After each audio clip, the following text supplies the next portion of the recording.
c'est important, dans un premier temps, de définir quelle est votre addiction à la cigarette pour pouvoir ensuite choisir la stratégie d'arrêt qui vous est la plus adaptée. Les fumeurs qui sont addicts physiquement à la nicotine et que ça, eh bien, c'est facile pour eux d'arrêter. Il suffit qu'ils mettent un substitut nicotinique, qu'ils mettent par exemple des patchs bien dosés, en diminuant les patchs au fur et à mesure des semaines, et progressivement, ils vont se défaire de l'addiction physique à la nicotine. Ils peuvent utiliser des nicorettes, ils peuvent utiliser des cigarettes électroniques. Bref, si leur addiction, elle est uniquement à la nicotine, eh bien, il va suffire de choisir un substitut nicotinique, de baisser régulièrement les doses jusqu'au moment donné où l'addiction sera à zéro et du coup, ils pourront se libérer de la cigarette. Donc, il y a aussi le cas de fumeurs qui sont addicts physiquement à la nicotine, mais qui ont aussi l'addiction psychologique à la cigarette, c'est-à-dire que dans leur tête,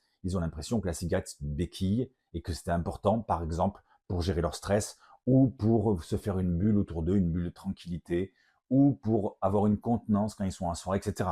Donc, du coup, là, il va falloir traiter l'addiction physique à la nicotine, mais également avoir un accompagnement pour traiter cette partie psychologique.